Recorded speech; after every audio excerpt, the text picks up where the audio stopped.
Hey, what's up YouTube? CAWWE12W here with another video, and in this video we're gonna do a review on the Friday the 13th Part 7, the New Blood Jason figure, Sideshow of course, and he's out of the box already, and I wanted to show a review on it. So let's go ahead and start with the head. Now the mask, well, I'm gonna make it nice and clear. First of all, I give this figure a 9 out of a 10 being the best. The only reason is because of the mask. The mask doesn't have the weathering that it needed. You know, it didn't have the dirtiness. Let me see if I can get a better angle. Doesn't want to clear up, but there we go.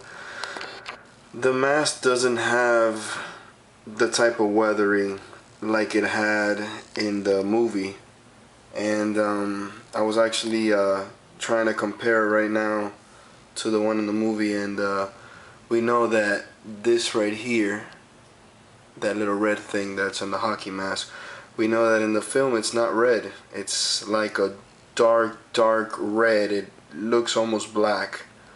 So that was a mistake that Sideshow didn't do. Also, we know that he's got, like, in his nose in the film, he's got like some pen marks. It looks like if it was pen marks, which I also noticed, and I don't know if many of you have noticed, at the end of the film, those pen marks are not there anymore. So I mean, it doesn't really have to be there, because towards the last 15 minutes of the film, you see it on Jason's face. He doesn't have those pen marks. So also the mask was more dirtier. It was more, you know, more weathered, like I said, and the mask was more dirtier. So it was also more dirtier around the break here of the mask. Right up here was more dirtier, and here on the sides as well was more dirtier. Other from that, I mean, I gotta say, you know, it could use a little bit of weathering, which I am gonna apply. I am gonna make this little red thing here a dark red, possibly for it could look black. I'm gonna give also another thing that this mask doesn't have is the glossy look that the mask had in the film. You know, I don't know if many of you have noticed, but the mask on the film, it's really shiny. It's very glossy. And that was something I actually loved about the mask, the gloss on the mask. I mean, I thought with the weathering and the gloss of the mask, I don't know, my opinion, I thought it looked really cool.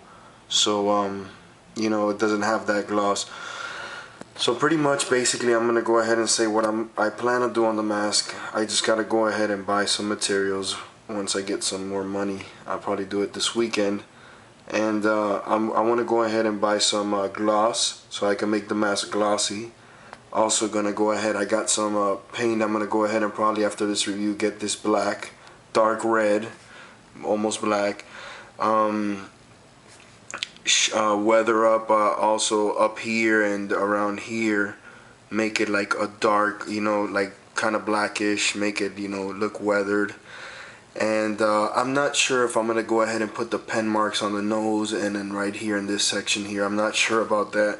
I really never liked it, those pen marks, and I did plan to do it, but once I saw at the end of the film that he didn't have those pen marks, I was actually, you know, pretty happy that he didn't have it. So, you know, it still would be movie accurate.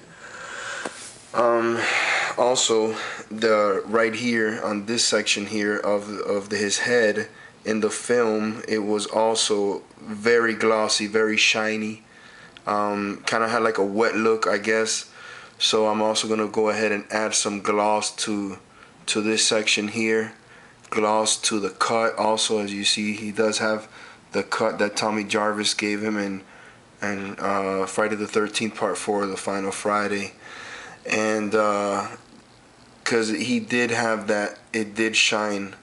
If you look towards the end of the film, when Tina rips the mask off, breaks it off his face, you can see that scar is shinier, and so is the slice that he has, the scar he has up here from Friday the 13th Part 3.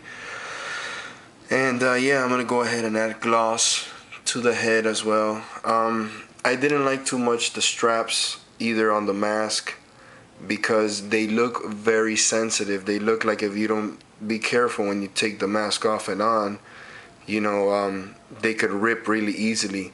I do like the way they look, but they're just so thin. They feel like paper thin. They feel like if you do something wrong to the mask, they could rip out. So that's something else I didn't like, but I did like the leather look from how part 6 figure, the part 6 figure brought like an elastic thing up here that was stretchy, but this one brought like a piece of leather, but it's very thin, so you gotta be careful. You could take the mask off, of course. Kind of didn't want to take the mask off because of, hold on, let me put this down real quick.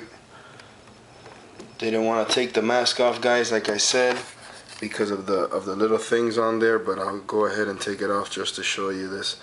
The head sculpt is amazing. I mean, the head sculpt, I give it a 10. I really love the head sculpt. It looks a lot like the film. I just believe they probably needed to be a little bit wider, because it was a little bit more wider on the film. But other from that, you know, it looks pretty darn amazing. Like I said, it just needs a little bit of gloss to it, which I will be adding on that. There's the mask, of course. When you I like the little rip on the side because it gives it a good look to it. You can see the actual teeth on the side. So I like the weathering inside the mask. It looks pretty cool. And then these are the little leather straps I was talking about. That, like I was saying, you know, they're very, very sensitive. Let me go ahead and put the mask back on.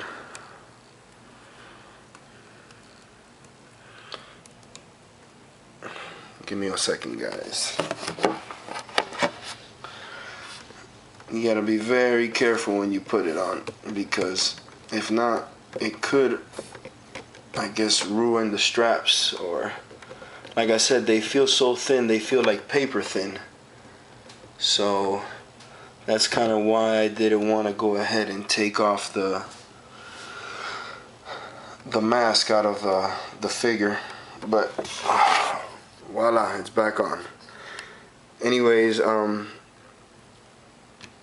neck is accurate. I mean, articulator, whatever that word is that you can move it. Kind of can't remember that word right now. Anyways, back to the figure. It does come with the little chain that was put by Tommy Jarvis in Friday the 13th Part 6. The chain is long. From what I noticed in the film, it's supposed to be a bit shorter, about that big. You know, just have this little piece. The Sideshow did make it a little longer, but that's fine. I still think it looks cool. Really good detail on it. The weathering on the clothes, I think it could have been a bit better, because you can't really see. You gotta really open here to look at his rib cage, because you really can't see his rib cage. You really cannot see his rib cage here, so you have to open it up, and right here you can't see it either. But I'll probably see if I can do a little cutting on some of the clothes, make it display better and show. Also, I want to weather up the clothes, make it darker. It's a little too light, I believe. In the film it was actually more darker, of course. And also the pants, weather them up a little bit, also make them darker as well. I don't plan to dye them, but I am going to make them darker with some paint and some other stuff. We'll see. I'll figure it out some way or another how to make it darker, but we'll make it darker. And the stand, of course, just a basic stand with a little knife on it.